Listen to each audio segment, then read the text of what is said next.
everyone, and welcome to episode 8 of Podcast of Five Rings, your source of enlightenment in the realm of video games, tabletop, anime, film, and tech. Each episode of Podcast of Five Rings releases Monday mornings on iTunes and Soundcloud, and now topic by topic, day by day on YouTube, with the full video releasing on Fridays. To catch updates about the podcast or for other news, give us a follow on your social media platform of choice listed in the description below. I'm your host, GM, and overseer of Podcast of Five Rings, Obsidian, joined by the resident wildcard, Mal.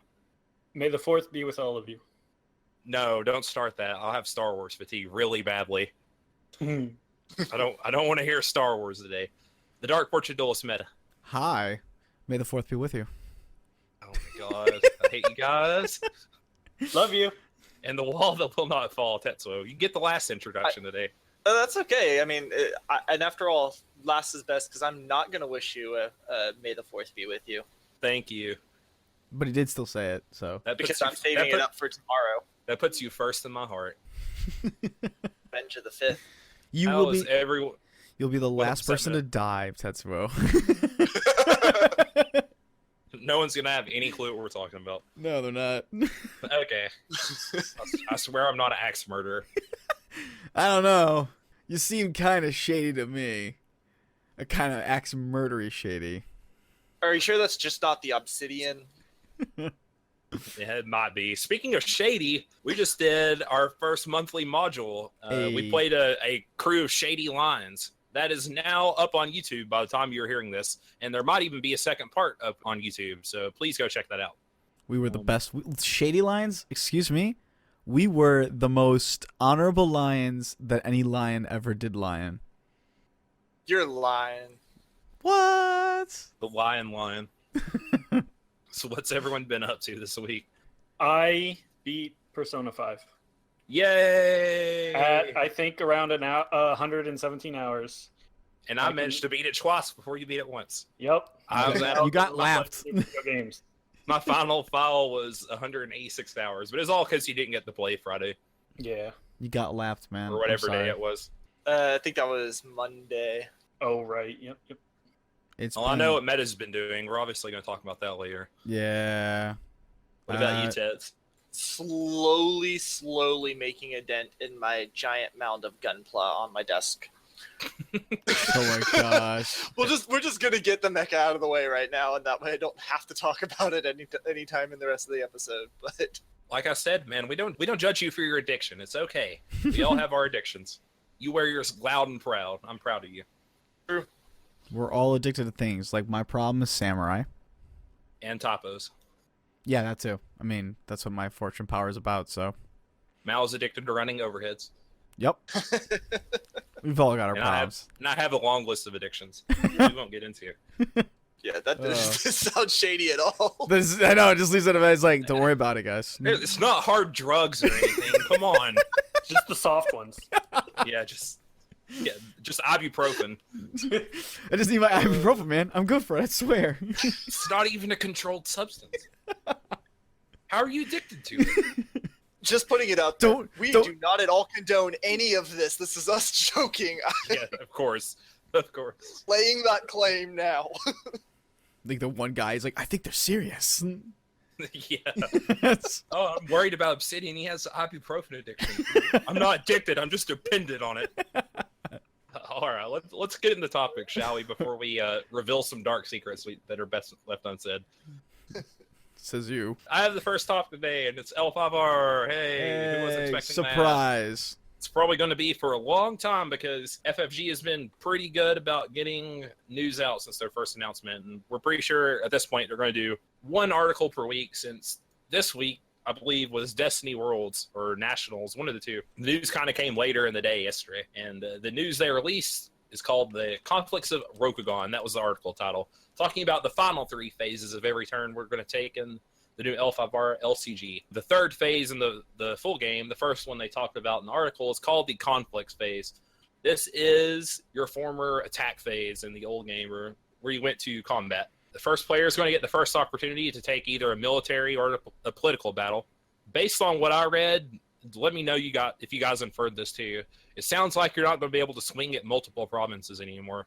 It says swing at a province. Yeah, that sounds right.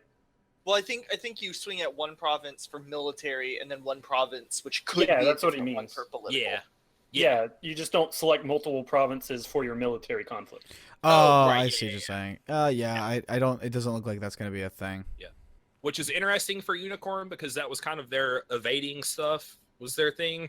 But now, according to the article, they're going to have lots of movement tech. So moving into opposed provinces, they get sent home, coming back, stuff like that.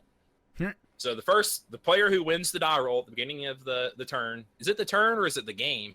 It's, as they describe later on, you pass like the first player thing. So the first one is whoever won the original determining of first player. Yep. So he or she is going to get the first chance to take the swing at the province, either military or political. When he declares that attack, the first player is going to say, it's this conflict, I'm going to this province, and this is the element I'm going after. Characters must be readied or unbowed in order to assign to a battlefield and have a rank in the proper skill. So they can have a 0, but they can't have the dash, which we talked about that earlier when we saw the Matsu Berserker, I believe, card. Yeah, we noticed the dash on the political side, so we're like, he's probably not going to be able to go to political battles. Yep, dash denies you. Battles are going to end after both players pass, basically just like the old game. I think it's gonna be like a running trend for just in general. Is it looks like when we're really kind of gutting down the mechanics here, a lot of the core parts of the card game are still intact in this new one. Yeah. Well, I mean, a lot of it is, even with the card mechanics, is kind of what gave us that flavor of the game. So for them to buy the IP and to keep the IP, they kind of still had to do those tiebacks. Both the attacker and defender will receive the element if they win the battle, but the attacker is the only one who gets to use the effects of it. If you win the battle and you're the defender, you get the ring, you just don't get to use the ability on the ring. We were talking about this earlier. I think this is where Phoenix is going to key in a lot, where they kind of want to win defensive battles and then get that ring to trigger off of their certain personalities that use the ring. So it feels to me more so, just based off what we've seen so far, that the Phoenix are going to be the kind of defensive clan along with the Crab. Yeah. I wonder if Dragon's going to have that as well for the tie-in back to them being the ones that usually would push for like an Enlightenment victory. Well, they talked about the Dragon themes, and we'll get to that in a second. But yeah, one of the Dragon characters they showed off is only while attacking, so no idea yet. But right. So I hope there's Phoenix Honor. There usually was in every edition of the old game. It wasn't always like the most viable deck, but an Emperor, I mean, TOP was broken. It was meant to be like an honor stronghold, and people played it military just because it was so good, because it gave a unnegatable force penalty in the open phase. I think I hope at least, that they're still going to have some kind of honor theme. If so, that might push me into playing Phoenix, because everything I've seen in Crane so far seems to be more about them being the line of the political attack phase, which I normally like playing defensively if I can in games. Okay, something else that's different, and this is kind of interesting, because it's not all about, this is what FFG talked a lot about, is having the snowball effect, getting rid of it. Ties now go to the attacker rather than split. So in the old game, if you split during a battle, all the characters just died in the battlefield. It was basically they all killed each other. And I thought that was really cool thematically, but I understand if they're wanting to keep the snowball effect from happening, then a good way to negate that is by having characters just not die in battle. So all the characters will go home bowed at the end of battle. Bowed characters obviously aren't going to contribute any of their military or political skill to the final tally. Actually kind of makes sense, because they're not using like named characters that are all gonna like die on a field of battle. These are considered to be like a lot of generic characters, so you could argue that's like, well, I had these Matsu Berserkers and likely some of them died in this conflict, but some came back. Yeah, and they'll probably fade typically. Yeah, things seem to die more often, so you don't need them all to just be obliterated. Yeah, you wouldn't want them in that, because it would be really bad if you invested a lot of fate in one character and it just got obliterated, like without someone actively trying to remove fate from the character. So I think getting rid of that was smart, in that they are doing the Mono no Aware mechanic, where characters eventually fade anyways. What were you going to say, Tess? With the introduction of the political attacking as well, unless you just did totally different mechanics for that, which would have been unwieldy, then how do you explain away political deaths? Like if everybody dies in the battlefield, but it's a political battle, it just, I don't know, thematically would be really weird that you would have that many people dying over, I don't know, an insult in court, you know. Yeah, whatever. for sure. So yeah, it makes thematic sense, I think. Yeah. Yeah, so all the participants are going to bow and go home. And after all conflicts end, characters count the number of rings that they possess and the amount of glory they have on their standing or on their characters remaining.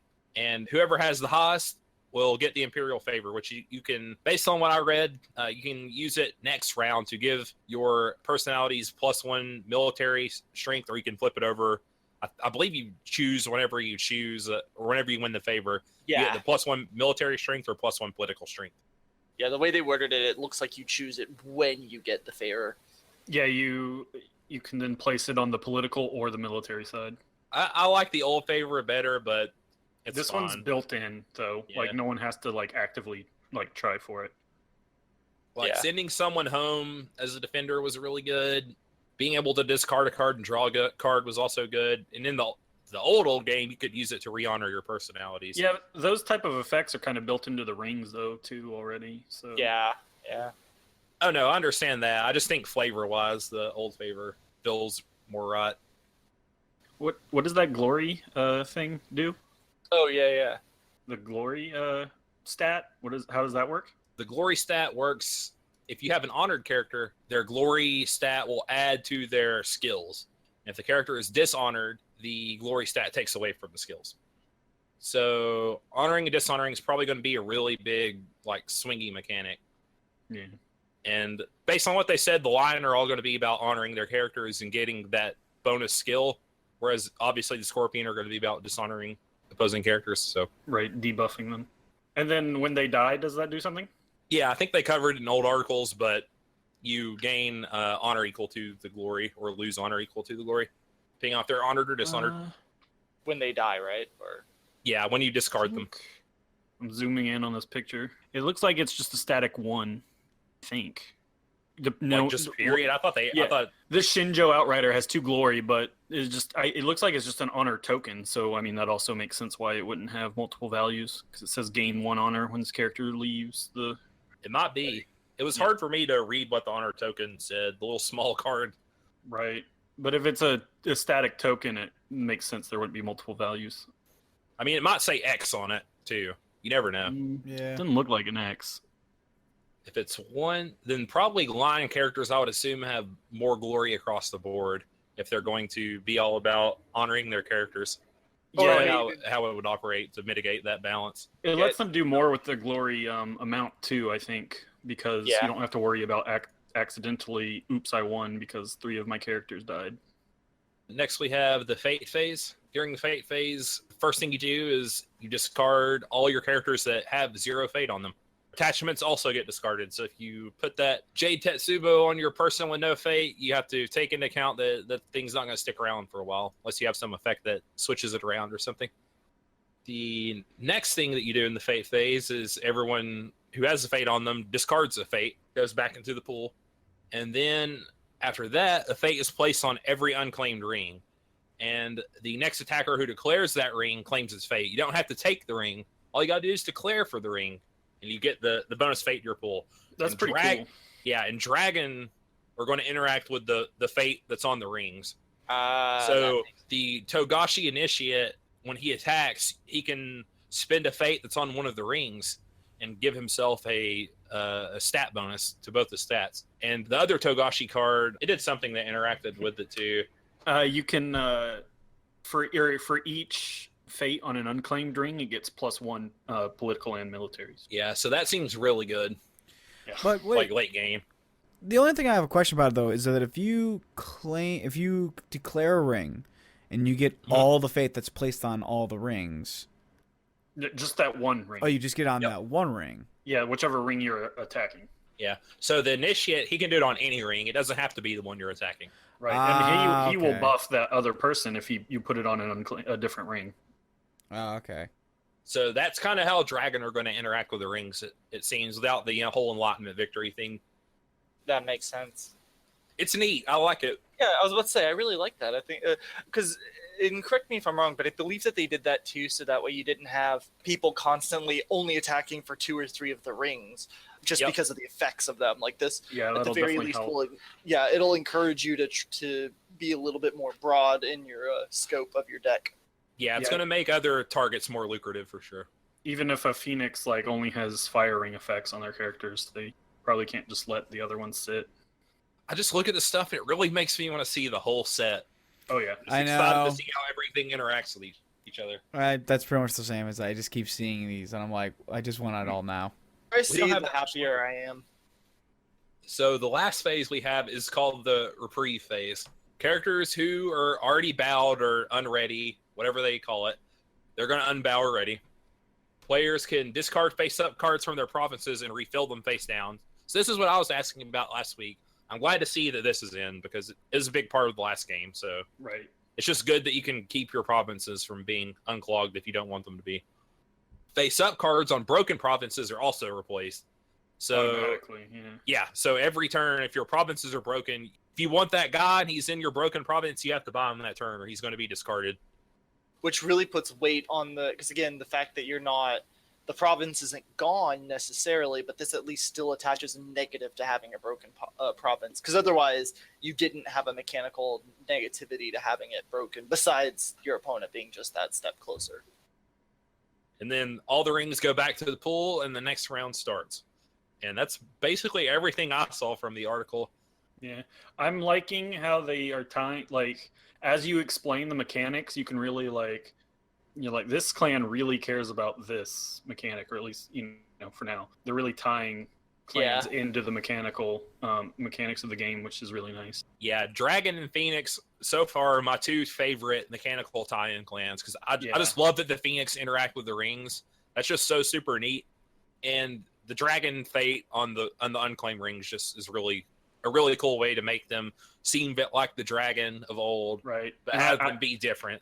I want to see more holdings because I love my crab. Yeah, I was gonna say I'm looking forward to seeing how all the defensive cards for both the Phoenix and for the crab. If I had to bet, I bet Phoenix will be more.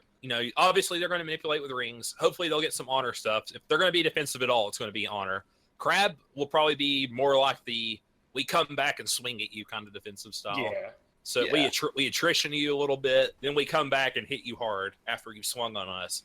Or we're able to recover from attacking and therefore can defend. So they'll probably have some stuff like getting your guy home unbowed and stuff like that, I'm sure. Like the old Conqueror keyword. Yeah, stuff like Conqueror. So I think you guys think they'll eventually do probably clan-specific articles? I would think so. It'll let them fill 7 weeks, right? Yeah, I was gonna say there's a lot of weeks still, and if we've already covered all the phases, hopefully. Well, and next week is an in-depth look at a conflict example. So we'll probably get a lot more cards, I would hope to see, like individual cards. Yeah, and we'll probably see some more mechanical stuff too. Maybe duels. Yeah. Who knows? I bet if they do the clan articles, those will probably be closer to Gen Con. Yep. Yeah. Maybe. I don't know. I could also see him trying to get him out of the way, like, because that's a big part of L5R. What clan do you identify with? That's true. That's true. Like this has been the most positive I've been about any of the articles, though. The battles feel like they're gonna. Go ahead, Tess. It's one that everybody wanted to see because this is the one that's going to have the most weight. So the fact that you feel very positive about it, I think, is a very good thing. Yeah, the battles feel very much like the old battles. The way you're going to interact and back and forth. So I like that. I'm not as low on the Mono no Ware mechanic anymore now that I know that people don't just die in battle. Right. You basically have the set phase where they get discarded, and most of the discarding effects are either very conditional or just remove fate from characters. I like the crab got a attachment that basically acts as like a floating fate because you pay 1 and you remove that card instead of discarding them from play if they have 0 fate on them. Yep. And just the fate tokens on the rings is a really neat idea. I'm super sold on that mechanic. Yeah. What's everyone's favorite card that they saw? Honestly, I still like the Jade Tetsubo, but then again, I also really like Jade Tetsubos. So I don't know how much that's because of mechanics and just because I like. It can be what it's either or, supposed to man. be of. Either or. They're not mutually exclusive. True. But I mean, the other thing is just, I know we've touched on this in previous episodes, because for me, I guess it's also the art, or obviously it's the art, but just all of the champions that we saw from some of the previous stuff they just look so good. Yeah, I can't wait to see their actual cards. I like the generic, or the not aligned cards they showed off this week too. It's nice. The Atomo Courtier and the Wandering Ronin. Rip Spotter, that was your old sensei. I think it's Sahara Sensei or something like that. Oh, he was really? He was the old Spotter dueling sensei from the last edition of the card game. Everyone's like, well, he's a Ronin now. Spotter confirmed. Yeah, I'll be curious to see how much they'll add through that, and how much, and then like if we'll see any new actual factions come about. Yeah, but that's all much further away. Do you have a favorite one so far, Meta? Not really, no. I mean, they look all nice, they look all pretty cool, but nothing's really stood out to me as like, oh, this is awesome. I'm gonna go with Lon's Prod Brawler. Who would have guessed? Oh yeah, I love me some Matsu beating some people up. that was that the bushy courtier? Yeah, Yeah. I guess that's how a Matsu Courtier would act. Yep. Let me put it another way. This poor Phoenix guy, he's about to get beat with this fan. Roll all stats using strength trait.